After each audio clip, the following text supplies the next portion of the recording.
రాష్ట్రంలో అభివృద్ధి జరిగిందా అంటే ఏమిటి సమాధానం? మన రాష్ట్రం ఏర్పడే నాటికి మన రాష్ట్రానికి ఉన్న అప్పులు 1,00,000 కోట్లు. చంద్రబాబు గారు ముఖ్యమంత్రి అయిన 5 సంవత్సరాలకి ఆయన చేసిన అప్పులు 1,00,000 కోట్లు. ఆ తర్వాత వైసీపీ ముఖ్యమంత్రి జగన్ రెడ్డి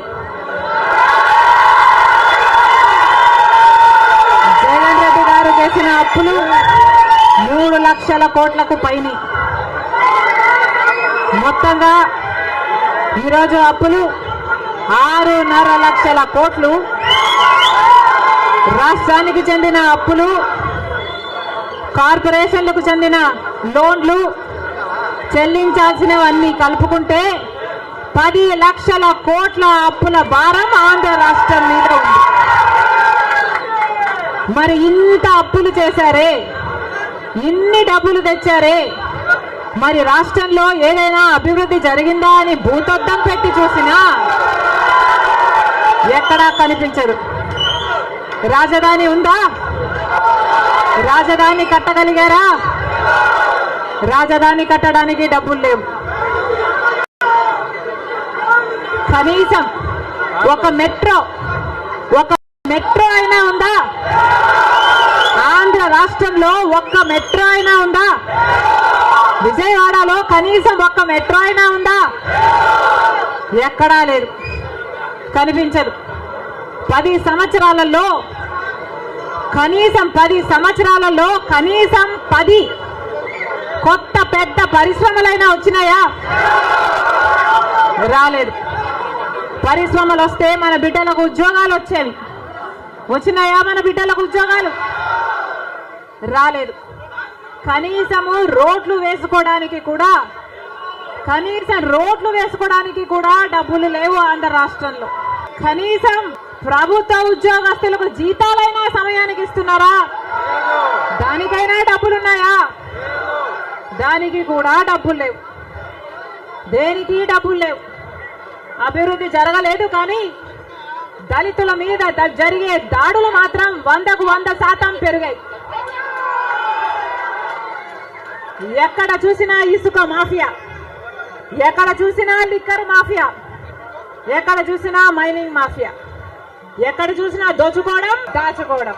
ఇంతకంటే ఏం జరిగింది? 10 సంవత్సరాలు అయింది మన రాష్ట్రం ఏర్పడి. స్పెషల్ స్టేటస్ గురించి ట్యాక్స్ డిడక్షన్స్ వస్తాయి, రాయితీలు, ఇన్సెంటివ్స్ వస్తాయి, పరిశ్రమలు వస్తాయి. పరిశ్రమలు వస్తే మన బిడ్డలకు ఉద్యోగాలు వస్తాయి. కానీ 10 సంవత్సరాలైనా స్పెషల్ స్టేటస్ మాత్రం ఆంధ్ర రాష్ట్రానికి రాలేదు అనడం కంటే పాలకులు తేలేకపోయారు అనడము కరెక్ట్. ఆ సమయంలో ప్రతిపక్ష నాయకుడు జగన్ రెడ్డి గారు ప్రతిపక్ష నాయకుడుగా ఉన్నంత కాలం స్పెషల్ స్టేటస్ మనకు రావాలి అని ప్రతిరోజు కొట్లాడాడు. నిరాహార దీక్షలు కూడా చేశారు. ప్రతిపక్షంలో ఉండంగా అవిశ్వాస తీర్మానం, ప్రతిపక్షంలో ఉండంగా ఏమా ప్రభుత్వం వాళ్ళు ఎవరైనా ఉన్నారు ఇక్కడ? ప్రతిపక్షంలో ఉండంగా జగన్ రెడ్డి గారు చెప్పిన మాట, మేము అవిశ్వాస తీర్మానం ప్రవేశపెడతాము, తెలుగుదేశం పార్టీ ఎంపీలు అందరూ కూడా మద్దతు ఇవ్వండి, మూకుమ్మడి రాజీనామాలు చేస్తే స్పెషల్ స్టేటస్ ఎందుకు రాదో చూస్తారన్నాడు జగన్ రెడ్డి. ఆఖరికి జగన్ రెడ్డి గారు ముఖ్యమంత్రి అయిన తర్వాత ఒక్కటైనా నిజమైన ఉద్యమం చేశాడా స్పెషల్ స్టేటస్ కోసం?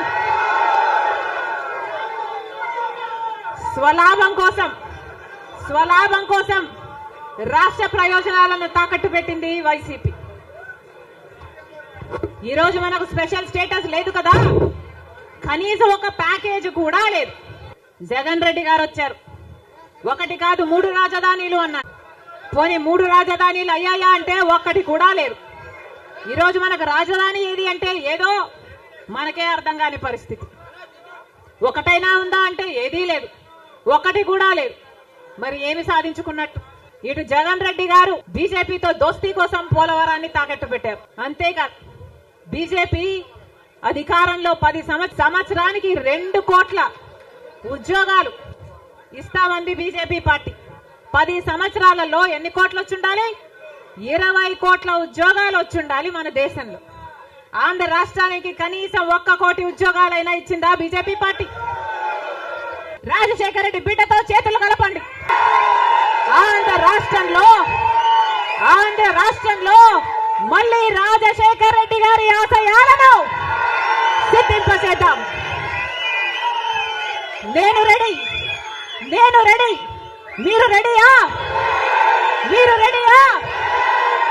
రెడీయా?